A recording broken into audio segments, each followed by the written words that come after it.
Le livre d'Ézéchiel, chapitre 45. Lorsque vous diviserez le pays en parts d'héritage, vous en prélèverez une à titre de sainte contribution pour l'Éternel. Elle sera longue de 12,5 kilomètres et large de 5. Elle sera sainte dans toute sa superficie. De cette part d'héritage, vous prendrez pour le lieu saint un carré de 250 mètres sur 250 mètres et 25 mètres pour un espace libre tout autour. Sur ce qui a été mesuré, tu mesureras un territoire de 12,5 kilomètres de long et 5 de large. C'est là que se trouvera le sanctuaire, le lieu très saint. C'est la partie sainte du pays. Elle appartiendra aux prêtres qui font les services du sanctuaire, qui s'approchent de l'Éternel pour le servir. C'est là que seront leurs maisons, et cet endroit sera comme un sanctuaire pour le sanctuaire. Un territoire de 12,5 kilomètres de long et 5 de large formera la propriété des Lévites, des serviteurs du temple, avec 20 logements. Comme propriété de la ville, vous définirez un territoire de 2,5 kilomètres de large et 12,5 kilomètres de long à côté de la contribution sainte. Il sera pour toute la communauté d'Israël. Pour le prince, vous réserverez un espace des deux côtés de la contribution sainte et de la propriété de la ville, le long de la contribution sainte et le long de la propriété de la ville, du côté ouest vers l'ouest et du côté est vers l'est, sur une longueur correspondant à l'une des parts, depuis la frontière ouest jusqu'à la frontière est. Ce sera sa terre, sa propriété en Israël. Ainsi, mes princes n'opprimeront plus mon peuple, mais ils laisseront le pays à la communauté d'Israël d'après ses tribus. Voici ce que dit le Seigneur l'Éternel. En voilà assez, princes d'Israël.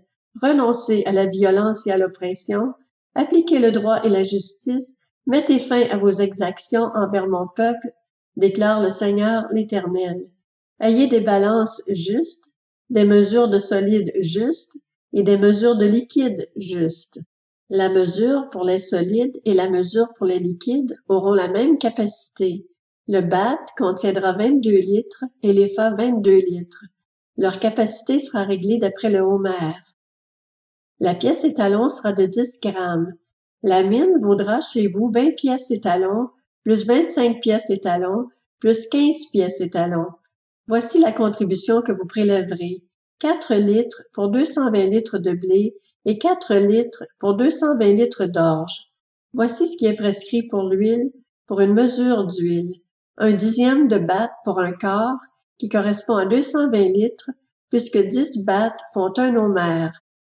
Sur un troupeau de 200 brebis provenant d'une région fertile d'Israël, une brebis sera réservée pour l'offrande, l'holocauste et le sacrifice de communion, afin de servir à leur expiation, déclare le Seigneur l'Éternel. Toute la population du pays devra prélever cette contribution pour le prince d'Israël. Le prince sera chargé des holocaustes, des offrandes végétales et des offrandes liquides lors des célébrations, des débuts de mois, des sabbats, lors de toutes les fêtes de la communauté d'Israël. C'est lui qui présentera le sacrifice d'expiation, l'offrande, l'holocauste et le sacrifice de communion pour faire l'expiation en faveur de la communauté d'Israël. Voici ce que dit le Seigneur l'Éternel. Le premier jour du premier mois, tu prendras un jeune taureau sans défaut et tu purifieras le sanctuaire du péché. Le prêtre prendra du sang de la victime, du sacrifice d'expiation, et il en mettra sur les montants des portes du temple, sur les 4 angles du socle de l'autel et sur les montants des portes du parvis intérieur. Tu feras de même le 7e jour du mois pour toute personne qui a commis une faute sans le vouloir ou sans le savoir. Vous ferez ainsi l'expiation pour le temple. Le 14e jour du premier mois, vous aurez la Pâque. La fête durera 7 jours durant lesquels on mangera des pains sans levain.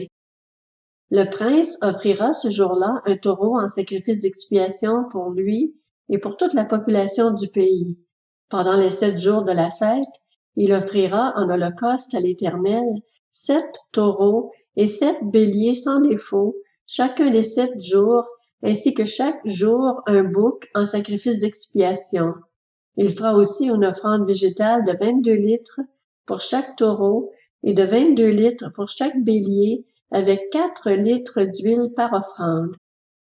Lors de la fête qui aura lieu le 15e jour du 7e mois, il offrira pendant 7 jours les mêmes sacrifices d'expiation, les mêmes holocaustes et la même offrande végétale avec l'huile.